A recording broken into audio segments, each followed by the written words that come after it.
Hi all, welcome to Suresh IAS academy. Consistency is the key to success. So கன்சிஸ்டன்ஸாக நம்ம ஒரு work and டிசிப்ளினாக பண்ணிட்டு இருக்கப்போ பார்த்தீங்கன்னா அது எவ்வளோ பெரிய ஒரு ஒர்க்காக இருந்தாலும் அதை ஈஸியாக நம்ம கம்ப்ளீட் பண்ண முடியும். ஸோ அப்படி பார்க்குறப்போ டிஎன்பிஎஸ்சி எக்ஸாம்ஸில் ரொம்ப ஒரு ப்ரௌடாக ஃபீல் பண்ணக்கூடிய ஒரு ப்ரிப்ரேஷன் அப்படின்னு பார்த்தோன்னா குரூப் 1 அப்படின்னு சொல்லலாம். அந்த எக்ஸாம்ஸ் பொறுத்த வரைக்கும் அதில் ப்ரிலிம்ஸ், மெயின்ஸ் அண்ட் இன்டர்வியூ அப்படின்னு 3 ப்ராசஸ் இருக்கும். இந்த 3 ப்ராசஸுமே வந்துட்டு ஈச் அண்ட் எவ்ரி ஒன் வந்துட்டு கனெக்டடாக இருக்கும்.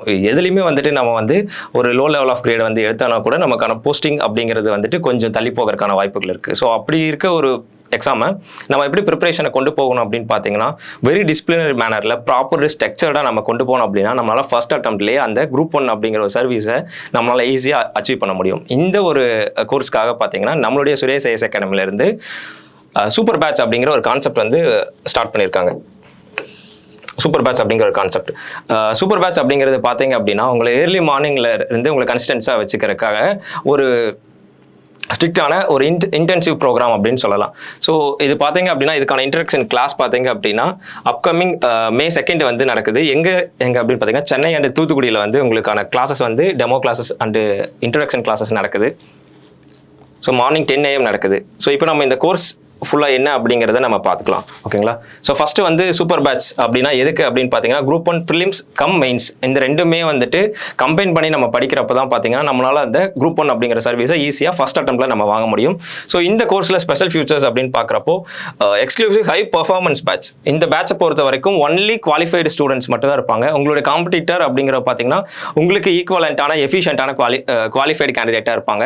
மெயின் மோட்டோ அப்படின்னு பார்த்தீங்கன்னா நமக்கு டிஎன்பிஎஸ்சியில் ஸ்டேட் ரேங்க் ஹோல்டர்ஸை கிரியேட் பண்ணுறதா இந்த ஒரு ப்ரோக்ராமோட ஒரு மோட்டோவாக இருக்குது. இதுக்கான கிளாஸ் டியூரேஷன் அண்ட் மார்னிங் உங்களுக்கு எப்படி இருக்கும் அப்படின்னு பார்த்தீங்கன்னா மார்னிங் 6:30லேருந்து 8:30 வரைக்கும் உங்களுக்கான கோர்ஸ் வந்து ஸ்டார்ட் ஆகும். இந்த கிளாஸஸில் பார்த்தீங்க அப்படின்னா நீங்கள் ப்ரிலிம்ஸ் எம்சிக்யூவும் கவர் பண்ணுவீங்க, மெயின்ஸ் வந்துட்டு நீங்கள் ரிட்டன் ப்ராக்டிஸும் பண்ணுவீங்க. அண்ட் சைமல்டேனியஸாக பார்த்தீங்க அப்படின்னா உங்களுக்கு வந்துட்டு விவா செஷன் நடக்கும். வைவாவில் வந்துட்டு உங்களுக்கு பார்த்தீங்க அப்படின்னா நீங்கள் படிச்சுட்டு வரக்கூடிய எம்சிக்யூ வந்து உங்களுக்கு கொஸ்டினாக கேட்பாங்க. ஓகேங்களா? ஸோ இந்த கோர்ஸ் சூப்பர் பேட்ச் அப்படிங்கிறது கம்ப்ளீட்டாக handled by Sukesh sir. Sukesh சாரோட அண்டர் தி கண்ட்ரோல் தான் இந்த கோர்ஸ் வந்து ஃபுல் அண்ட் ஃபுல் ரன் ஆக போகுது. ஸோ நீங்கள் எந்த இடத்துல இருக்கீங்க, இதுக்கப்புறம் எந்தெந்த ஸ்டேஜஸ் வந்து நீங்கள் கிராஸ் பண்ணணும், எப்படிலாம் இந்த கோர்ஸை வந்து பில்ட் பண்ணணும், உங்களுக்கு என்னென்னலாம் டிஃபிகல்ட்டிஸ் இருக்குது, அது எல்லாமே சார் 1-to-1 பர்சனல் கேரிங்கில் உங்களுக்கு இந்த கோர்ஸை வந்து கம்ப்ளீட் பண்ணி கொடுப்பாங்க. ஸோ அடுத்து இந்த கோர்ஸோட அப்ஜெக்டிவ் அப்படின்னு பார்த்தீங்கன்னா produce state rank holders. State rank holders அப்படிங்கிறது அப்கமிங் குரூப் 1ல வந்து நம்ம அச்சீவ் பண்ணணும் அப்படிங்கிறவங்களுக்கு இந்த கோர்ஸ் வந்து ரொம்ப சூட்டபிளான ஒரு கோர்ஸ். ஏன் அப்படின்னா உங்களை இன்டென்சிவான ட்ரைனிங் பண்ணுவாங்க. ஸோ ஒரு எலைட் ரேங்க் ஓரியன்டட் ப்ரோக்ராமாக இது இருக்க போகுது. ஸோ கோர்ஸ் வந்து உங்களுக்கு என்னென்னலாம் அஷூரன்ஸ் கொடுக்கும் அப்படின்னு பார்த்தீங்கன்னா டீப் சப்ஜெக்ட் வைஸ் நாலேஜ் உங்களுக்கு கிடைச்சிரும். ஸோ நம்ம எப்படி கொண்டு போவோம் அப்படின்னு பார்த்தீங்கன்னா ஃபர்ஸ்ட் ஆஃப் ஆல் நம்ம வந்துட்டு பாலிட்டி அப்படிங்கிற சப்ஜெக்ட் எடுத்துட்டோம் அப்படின்னா அதில் மெயின் சிலபஸை உடச்சு அதில் டீகோட் பண்ணி ப்ரிலிம்ஸ் ஆஸ்பெக்ட்ஸ்லையும் மெயின்ஸ் ஆஸ்பெக்ட்ஸ்லையும் டெய்லியுமே உங்களை வந்து படிக்க வச்சிருவாங்க. அண்ட் ஆல்சோ வந்து மெயின்ஸ் ப்ராக்டிஸும் கொடுத்துருவாங்க. ஸோ இப்படி நீங்கள் ஒவ்வொரு சப்ஜெக்டாக கம்ப்ளீட் பண்ணுறப்போ ஸோ சப்ஜெக்ட் வைஸில் நீங்கள் டீப் நாலேஜ் வந்து உங்களுக்கு கிடைச்சிரும். அண்ட் ஆல்சோ கான்செப்சுவல் கிளாரிட்டி அப்படிங்கிறது ப்ரிலிம்ஸ் பாயிண்ட் ஆஃப் வியூவில் கிடைச்சிரும். அட் தி சேம் டைம் அப்படின்னு பார்த்தீங்கன்னா மெயின்ஸுக்கு உங்களுக்கு என்ன கிடைக்கும் அப்படின்னு பார்த்தீங்கன்னா மெயின்ஸ் பொறுத்த வரைக்கும் டெய்லி ஆன்சர் ரைட்டிங் ப்ராக்டிஸ் அப்படிங்கிறது உங்களுக்கு கிடைச்சிரும். ஏன் அப்படின்னு பார்த்தீங்கன்னா நீங்கள் டைமிங்கோட டெய்லியும் 50 கொஸ்டின்ஸ் எழுதிடுவாங்க. ஸோ அப்படி பார்க்குறப்போ உங்களுக்கு ஆன்சர் ரைட்டிங் ஸ்ட்ரக்சரில் ஒரு ப்ராப்ளமாக இருக்காது, டைம் மேனேஜ்மெண்ட்டில் இருக்காது, கண்டென்ட் ஒரு ப்ராப்ளமாக இருக்காது உங்களுக்கு. ஸோ அடுத்து டீப் கன்சிஸ்டன்ட் பெர்ஃபார்மன்ஸ். உங்களை டெய்லி மார்னிங்லேருந்து மானிட்டர் பண்ணிட்டே இருப்பாங்க. நீங்கள் மார்னிங் 6:30 வரீங்க அப்படின்னா 8:30 வரைக்கும் தான் இவங்களோட டியூரேஷன் அப்படின்னா கண்டிப்பாக கிடையாது. அதுக்கு அடுத்து நீங்கள் என்னென்னலாம் ஒர்க் பண்ணணும், என்னென்னலாம் உங்களுக்கு டாஸ்க் இருக்குது, நெக்ஸ்ட் டே வரப்போ என்னென்னலாம் ஹோம்ஒர்க் அண்ட் அசைன்மெண்ட்ஸ் கம்ப்ளீட் பண்ணிட்டு வரணும் அப்படிங்கிறத ப்ரியராகவே உங்களுக்கு சொல்லிடுவாங்க. அதை வந்து ஸ்ட்ரிக்டாக ஃபாலோ பண்ணி உங்களுக்கு கொண்டு போவாங்க. ஸோ அடுத்து வந்து நம்ம ஒரு ஆஸ்பிரன்ஸாக இருப்போம், ஒரு அச்சீவராக மாறணும் அப்படின்னா ப்ராப்பர் அண்டர் தி கைடன்ஸ் இருக்கிறப்ப தான் நம்ம மாற முடியும். அதுலேயும் குறிப்பாக வந்து ஒரு ஸ்டேட் ரேங்க் எடுக்கணும் அப்படின்னா structured revision plan and structured ஒரு ஸ்ட்ராட்டஜிக்கான பிளான்ஸ் வந்து நமக்கு தேவைப்படும். இந்த கோர்ஸ் ஃபுல்லாவே உங்களுக்கு அதை பேஸ் பண்ணி தான் கொண்டு போறாங்க. ஸோ அடுத்து இந்த கோர்ஸோட ஸ்ட்ரக்சர் எப்படி இருக்கும் அப்படின்னு பார்த்தீங்கன்னா ஃபர்ஸ்ட் வந்து எம்சிக்கு உங்களுக்கு ப்ரொவைட் பண்ணிடுவாங்க கம்ப்ளீட்டா. எக்ஸாம்பிள் வந்துட்டு பாலிட்டியில் ப்ரியாம்பிள் அப்படின்னு படிக்கிறோம் அப்படின்னா நாளைக்கு உங்களுக்கு ப்ரியாம்பிள் செஷன் வருது அப்படின்னா இன்றைக்கே உங்களுக்கு அதுக்கான சோர்ஸ் வந்து கொடுத்துருவாங்க. எம்சிக்யூ ஃபார்மேட்டில் கொடுப்பாங்க. இந்த எம்சிக்யூ ஃபார்மேட்டை நீங்கள் ஃபுல்லாக கோ த்ரூ பண்ணி படிக்கணும். அண்ட் உங்களுடைய ஹோம்ஒர்க் அப்படிங்கிறது அசைன்மெண்ட் என்னவா இருக்கும் அப்படின்னு பார்த்தீங்கன்னா அதுக்கான 4 ஆப்ஷன் இருக்கும், ABCD. So beyond the answers அப்படின்னு நம்ம சொல்லுவோம். அந்த ஆன்சர்ஸ்க்கு பின்னாடி என்னென்னலாம் இருக்குது அப்படிங்கிறத நீங்கள் ஓனாக நோட்ஸ் எடுத்துகிட்டு வரணும். ஓனா நோட்ஸ் எடுத்துட்டு வரணும். இந்த நோட்ஸை பார்த்து தான் உங்களை வந்து கிளாஸ்க்குள்ளே அலோவ் பண்ணுவாங்க. இதுலயே என்ன ஆகும் அப்படின்னு பார்த்தீங்கன்னா, நீங்கள் ப்ரிலிம்ஸ்க்கு தேவையான எல்லா விதமான MCQ டைப்ஸ் அண்ட் வந்து கொஸ்டின்ஸை வந்து ப்ராக்டிஸ் பண்ணி முடிச்சிருவீங்க. ஈச் அண்ட் எவ்ரி யூனிட்லேயே, அதாவது மைக்ரோ யூனிட்லேயே முடிச்சிருவீங்க. அந்த மைக்ரோ யூனிட்லாம் கவர் பண்ணி கன்சல்டேட் பண்ணி நீங்கள் என்ன பண்ணுவீங்க அப்படின்னு பார்த்தீங்கன்னா, ஒரு பெரிய பல்கான ஒரு சப்ஜெக்டிவே கவர் பண்ணிடுவீங்க. ஸோ ப்ரியாம்பிள்லேருந்து ஸ்டார்ட் பண்ணி அப்படியே நம்ம கொண்டு வந்து பாலிட்டி மெயின்ஸ் ஆஸ்பெக்ட்லாம் கொண்டு போவோம். கம்ப்ளீட்டாக முடிக்கிறப்ப பாலிட்டியிலேருந்து ப்ரிலிம்ஸ் ஆஸ்பெக்ட்லேயும் உங்களுக்கு கொஸ்டின்ஸ் மிஸ் ஆகாது, ஆஸ் பர் மெயின்ஸ் ஆஸ்பெக்ட்லையும் கொஸ்டின்ஸ் மிஸ் ஆகாமல் இருக்கும். அடுத்து வந்து டெய்லியும் வந்துட்டு note making preparation for mains. Example same as preamble உங்களுக்கு கொடுக்குறாங்க அப்படின்னா, நீங்கள் ப்ரியாம்பிள்லேருந்து எப்படி நோட்ஸ் மேக் பண்ணணும், என்னென்ன டாபிக் இருக்குது அப்படிங்கிற டீகோட் பண்ணி கொடுத்துருவாங்க.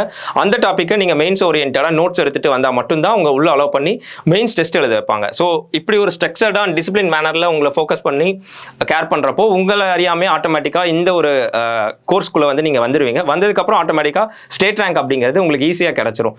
அடுத்து வந்துட்டு 50 மார்க் ப்ராக்டிஸ். ஆல்ரெடி சொல்ல மாதிரி உங்களுக்கு வந்து டெய்லியும் மார்னிங் வந்துட்டு 50 மார்க் மெயின்ஸ் கொஸ்டின் வந்து நீங்கள் ப்ராக்டிஸ் பண்ணுவீங்க. அதுக்கான எவால்வேஷன் உங்களுக்கு ப்ரொவைட் பண்ணிடுவாங்க.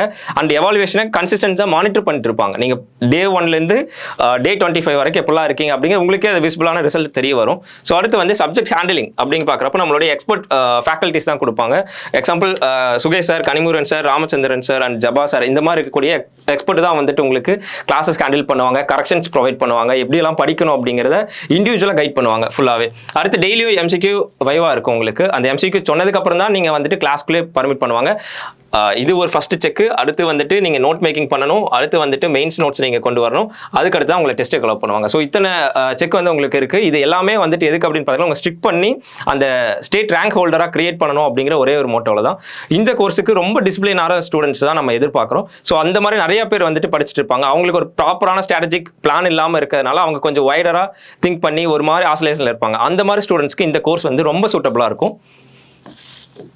ஸோ நெக்ஸ்ட் வந்து இந்த கோர்ஸில் மெயினாக நம்ம ஃபோக்கஸ் பண்ணக்கூடியது என்னென்ன அப்படின்னு பார்த்தீங்கன்னா, உங்களுக்கு சப்ஜெக்ட் வை கான்செப்ட் கிளாரிட்டி கிடைக்கணும். இப்போ நம்ம ப்ரிலிம்ஸ் படிக்கிறப்பவே அப்படின்னு பார்த்தீங்கன்னா மெயின்ஸ் படிக்கணும். ஸோ இந்த ரெண்டும் பேரலராக கொண்டு போகிறப்போ உங்களுக்கு கான்செப்ட் கிளாரிட்டியும் கிடச்சிரும், சப்ஜெக்ட் கிளாரிட்டியும் கிடச்சிரும். ஈச் அண்ட் எவ்ரி கொஸ்டின்ஸை வந்து நீங்கள் ஈஸியாக அட்டென்ட் பண்ணிடுவீங்க. And accuracy and time management வந்து உங்களுக்கு ஈஸியாக கிடைக்கும். ஒய் பிகாஸ் ஆஃப் அப்படின்னு பார்த்தீங்க அப்படின்னா, டெய்லியும் வந்துட்டு நீங்கள் ப்ரிலிம்ஸ்லையும் ப்ராக்டிஸ் பண்ணுறீங்க, மெயின்ஸ்லையும் ப்ராக்டிஸ் பண்ணுறீங்க. அண்ட் நீங்கள் மண்டே டு ஃப்ரைடே வந்து ப்ராக்டிஸ் பண்ணக்கூடிய கொஸ்டின்ஸை வந்துட்டு உங்களுக்கு ஒன் டே வந்துட்டு ரிவிஷன் டெஸ்ட்டாகவும் ப்ரொவைட் பண்ணிடுவாங்க. இதில் அடுத்து வந்துட்டு ரிசல்ட் ஓரியன்ட் அப்ரோச். நமக்கு மெயினாக எக்ஸாம்ஸில் என்னென்ன கேட்பாங்க அந்த ஓரியன்டில் மட்டும்தான் இருக்கும். இது நார்மலாக வந்துட்டு ரேண்டமாக படிக்கிற மாதிரி இருக்காது. ஸ்ட்ரிக்டாக ஒரு ஸ்ட்ரக்சரை ஃபாலோ பண்ணி அந்த ஃபாலோ பண்ணுறது மூலிமா நம்மளுக்கு ரிசல்ட் அவுட்புட் வருதா அப்படிங்கிறத வச்சு தான் இந்த கோர்ஸை டிசைன் பண்ணியிருக்காங்க. அடுத்து 100% ஸ்டூடெண்ட்டோட எங்கேஜ்மெண்ட் அண்ட் இன்வால்மெண்ட் நமக்கு இதில் முக்கியம். ஸ்டூடெண்ட்ஸ் வந்து டெய்லியும் மார்னிங் வந்து உள்ள கிளாஸில் அப்பியர் ஆயிடணும். 90% அட்டெண்டன்ஸ் அப்படிங்கிறது கம்பல்சரி. ஸோ இப்படி இருக்கப்போ பார்த்தீங்கன்னா உங்களை அறியாமல் கன்சிஸ்டன்ஸாக நீங்கள் வந்து பெர்ஃபார்ம் பண்ண ஆரம்பிச்சிருங்க. உங்களுடைய பெர்ஃபார்மன்ஸை ட்ராக்கிங் பண்ணுறதுக்கு வேரியஸ் மெத்தட் ஆஃப் ட்ராக்கிங் மூலிமா உங்களை ட்ராக் பண்ணுவாங்க. அது end of the week and end of the month வந்துட்டு ஒவ்வொரு ரிவ்யூ செஷன் வைப்பாங்க. அந்த ரிவ்யூ செஷனில் நீங்கள் எப்படியெல்லாம் பெர்ஃபார்ம் பண்ணியிருக்கீங்க, இன்னும் ஃபியூச்சரில் எப்படிலாம் பெர்ஃபார்ம் பண்ணணும் அப்படிங்கிறதும் அதில் சொல்லிடுவாங்க. அண்ட் அது மெயின் மோட்டோ அப்படிங்கிறது நம்மளுக்கு ரேங்க் ஹோல்டர்ஸ் தான். ஸோ இந்த ரேங்க் ஹோல்டரை கிரியேட் பண்ணுறது தான் இந்த கோர்ஸோட ஸ்பெஷல் ஃபியூச்சர்ஸ். ஸோ அடுத்து மெயினான ஒரு கோருக்கு வந்திருக்கும். என்ன அப்படின்னா, இந்த பேட்ச் அப்படிங்கிறது பார்த்தீங்கன்னா யாரெல்லாம் எலிஜிபிள் அப்படிங்கிற ஒரு இது. நீங்கள் ஆல்ரெடி TNPSC எக்ஸாம் ப்ரிப்பேர் பண்ணிருக்கீங்க அப்படின்னா உங்களுக்கு வந்து வேஸ்டான நாலேஜ் இருக்கும். இல்லை 2 or 3 டைம்ஸ் நான் மெயின்ஸ் எழுதியிருக்கேன், குரூப் 1 or குரூப் 2 அப்படிங்கிறப்போ எனக்கு இன்னும் ரிசல்ட் வந்து கிடைக்கல, இல்லை வந்து கட் ஆஃப் நியர் பை நான் போய் விட்டுறேன் அப்படிங்கிற இருக்கக்கூடிய ஸ்டூடெண்ட்ஸ் அண்ட் வந்துட்டு நான் ஆல்ரெடி மெயின்ஸ் ப்ரிப்பேர் பண்ணிருக்கேன் நான் அப்படிங்கிற ஸ்டூடெண்ட்டும் இந்த ஒரு கோர்ஸில் வந்து நீங்கள் அப்பியர் ஆகலாம். இதில் பார்த்தீங்கன்னா லிமிடெட் சீட் மட்டும்தான், ஒன்லி 50 மெம்பர்ஸ் மட்டும்தான் வந்து அலௌடு. இது வந்து பியூர்லி பேஸ்ட் ஆன் மெரிட். உங்களை மெரிட் லிஸ்ட் வச்சு தான் எடுப்பாங்க. அதுக்கு ப்ரிலிம்ஸ் அப்படிங்கிறது வந்து ஒரு ஃபேக்டரா இருக்கும். அதாவது என்ட்ரன்ஸ் எக்ஸாம் இருக்கு, ப்ரிலிம்ஸ்க்கும் மெயின்ஸுக்கும் சேர்ந்தே வந்து ஹைபிரிட் மோட்ல உங்களுக்கு என்ட்ரன்ஸ் எக்ஸாம் இருக்கும். இந்த எக்ஸாமுக்கான சிலபஸ் அப்படின்னு பார்த்தீங்கன்னா மாடர்ன் ஹிஸ்ட்ரி ஆஃப் இந்தியா, நம்ம குரூப் 1 ப்ரிலிமினரியில் கொடுத்துருக்காங்கல்ல, அந்த இதுக்கு மாடர்ன் ஹிஸ்ட்ரி ஃபுல்லாகவே நீங்கள் படிச்சுட்டு வருவீங்க. அதுலேருந்து நீங்கள் டெஸ்ட் எழுதணும். மெயின்ஸுக்கும் அதே தான், உங்களுக்கு முன்னாடியே வந்துட்டு டாபிக் சொல்லிடுவாங்க. அந்த டாபிக்லேருந்து நீங்கள் எழுத வர மாதிரி இருக்கும். இது எல்லாமே உங்களுக்கு வந்து அப்கமிங் May 2 நடக்கக்கூடிய இன்ட்ரோ கிளாஸில் டீட்டெயில்டாக உங்களுக்கு வந்து சொல்லிடுவாங்க. அடுத்து வந்து last and important one final interview. Because நம்ம செலக்ட் பண்ண போகிறதே 50 ஸ்டூடெண்ட்ஸ் அப்படிங்கிறப்போ அதில் குவாலிஃபைடான ஸ்டூடெண்ட்ஸ் யார் அவங்கள மட்டும்தான் இதில் வந்து செலக்ட் பண்ணுவாங்க. பர்சனல் இன்டர்வியூ அப்படிங்கிறது மேஜர் ரோல் ப்ளே பண்ண போகுது. உங்களோட ப்ரிப்பரேஷன் ஸ்ட்ராட்டஜி எப்படி இருக்குது, உங்களோட மோட்டோ வந்து குரூப் 1 மட்டும் தானா, இல்லை வந்து வேறு மாதிரி நீங்கள் டைவர்ஷன்ஸில் இருக்கீங்களா, இல்லை வந்து ஆல்ரெடி ஒர்க்கிங்கில் இருந்து நீங்கள் எப்படி இதை வந்து ஃபேஸ் பண்ணுவீங்க, அந்த மாதிரி நிறையா வந்துட்டு உங்களுக்கான பர்சனலை செக் பண்ணுறக்கூடிய ஒரு செஷனாக இது இருக்கும். இந்த ப்ராசஸ் தான் மெயின். ஓகேங்களா? ஸோ ஃபர்ஸ்ட் வந்து என்ட்ரன்ஸ் எக்ஸாம் இருக்கும், அதுக்கு அடுத்து வந்துட்டு உங்களுக்கு பர்சனல் இன்டர்வியூ இருக்கும். இந்த 2 ப்ராசஸ் கம்ப்ளீட் பண்ணதுக்கப்புறம் தான் மெரிட் பேசஸில் உங்களை செலக்ட் பண்ணுவாங்க. So completely free of cost. அதாவது நம்ம ஃப்ரீன்னு சொல்கிறத விட ஒன்லி ஃபார் குவாலிஃபைடு ஸ்டூடெண்ட்ஸ் அப்படின்னு சொல்லலாம். அந்த குவாலிஃபைடு ஸ்டூடெண்ட்ஸோட நீடை நம்ம தெரிஞ்சுக்கிட்டு அவங்களுக்கு ஏற்ற மாதிரி இந்த ஒரு கோர்ஸ் ப்ரோக்ராம் பண்ணியிருக்கனால இதுக்கான ஃபீஸ் அப்படிங்கிறது கண்டிப்பாக இல்லவே இல்லை. ஆனால் நீங்கள் இந்த டெஸ்ட்டில் எவ்வளோ ஸ்கோர் பண்ணுறீங்க, பர்சனல் இன்டர்வியூவில் எப்படி பெர்ஃபார்ம் பண்ணுறீங்க அப்படிங்கிறத பேஸ் பண்ணி தான் நீங்கள் அடுத்த லெவல் ஆஃப் கோர்ஸ் கமென்ஸ்மெண்ட்டுக்கு உள்ள வரீங்களா அப்படிங்கிறத டிட்டர்மைன் பண்ணும். அதனால் என்ட்ரன்ஸ் எக்ஸாம் அண்ட் வந்து இன்டர்வியூ கிளாஸை வந்து கண்டிப்பாக அட்டெண்ட் பண்ணுங்க. அதில் உங்களுக்கு நிறைய டெக்னிக்ஸ் வந்து சொல்லிக் கொடுப்பாங்க. அதன் மூலிமா நீங்கள் இந்த என்ட்ரன்ஸ் எக்ஸாம் அண்ட் இன்டர்வியூ வந்து ஈஸியாக கிராக் பண்ண முடியும். அடுத்து வந்துட்டு இந்த கோர்ஸ்க்கான கண்டிஷன்ஸ், டேர்ம்ஸ் அண்ட் கண்டிஷன்ஸ் என்னெல்லாம் இருக்குது அப்படின்னு பார்த்தீங்கன்னா, மினிமம் 90% ஆஃப் அட்டண்டன்ஸ் வந்து நீங்கள் வச்சிருக்கணும். அந்த பர்சன்டேஜ் வந்து நீங்கள் இது பண்ணல அப்படின்னா உங்களை ஈஸியாக டெர்மினேட் பண்ணிடுவாங்க. இது ஃபர்ஸ்ட் டே பிஃபோராக சொல்லிடுவாங்க. நீங்கள் டெய்லியும் மார்னிங் காலையில் உங்களோட ரொட்டீனை வந்து இதுக்காக ஸ்பெண்ட் பண்ணி குரூப் 1க்காக ப்ரிப்பேர் பண்ணுறக்கூடிய ஆஸ்பெக்டாக இருக்கவங்களை மட்டும்தான் நம்ம இதில் செலக்ட் பண்ணுறோம். அடுத்து வந்து டெய்லி டெஸ்ட் கம்பல்சரி. அந்த எக்ஸ்கியூஸ் அப்படிங்கிறதே இங்கே வந்து இருக்காது. கண்டிப்பாக வந்து நீங்கள் டெய்லி டெஸ்ட் எழுதியே ஆகணும். ஏன் அப்படின்னா கன்சிஸ்டன்சி நம்ம சொல்லிட்டே இருக்கோம் திரும்ப திரும்ப. அந்த கன்சிஸ்டன்சிக்கு இந்த டெய்லி டெஸ்ட் ப்ராக்டிஸ் பண்ணி கூட்டிட்டு போறதா ஒரு பெஸ்ட் மெத்தடா இருக்கும். அடுத்து வந்து கண்டினியூஷன் பேஸ்டு பெர்ஃபார்மன்ஸ். நீங்க உங்களோட கோர்ஸ்ல நீங்க எப்படி செலக்ட் ஆனதுக்கு அப்புறம் பெர்ஃபார்ம் பண்றீங்க அப்படிங்கறத பொறுத்துமே வந்துட்டு என்ன பண்ணுவாங்க அப்படின்னா உங்களை உள்ள வந்து சர்வே ஆகிறதா அப்படிங்கறத ஃபிக்ஸ் பண்ணுவாங்க.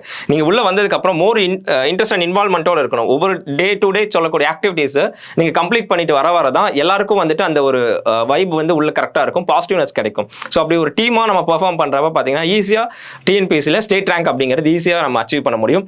அடுத்து வந்துட்டு இந்த செலக்ஷன் ப்ராசஸ் அப்படிங்கிறது வந்துட்டு உங்களுக்கு மோரலஸ் மந்த்லி இருக்கும். ஒவ்வொரு சப்ஜெக்ட் கம்ப்ளீட் ஆக ஒவ்வொரு சூப்பர் பேட்ச் வரும். ஸோ ஃபர்ஸ்ட் சூப்பர் பேட்ச் நான் அட்டன் பண்றேன், ஒன்லி 50 மெம்பர்ஸ் தான் இருக்காங்க, எனக்கு கிடைக்குமா கிடைக்காது அப்படின்னு யாருமே யோசிக்க வேண்டாம்.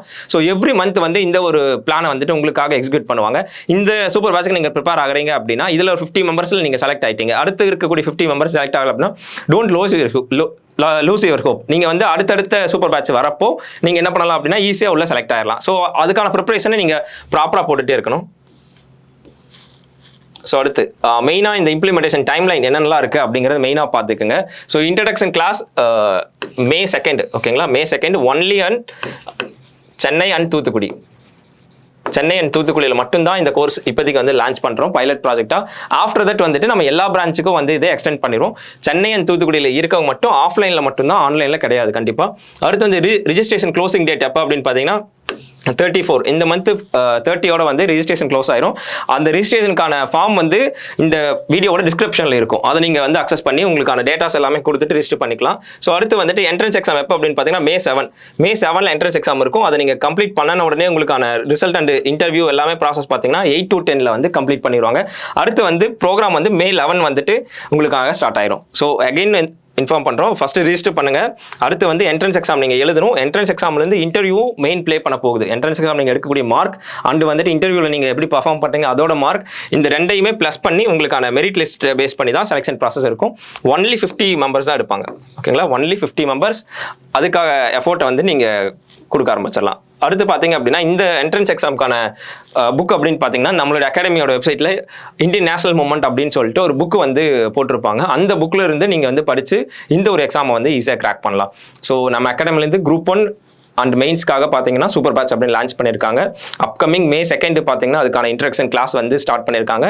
May 7 அப்படிங்கிறது பார்த்தீங்கன்னா என்ட்ரன்ஸ் எக்ஸாமாக இருக்குது.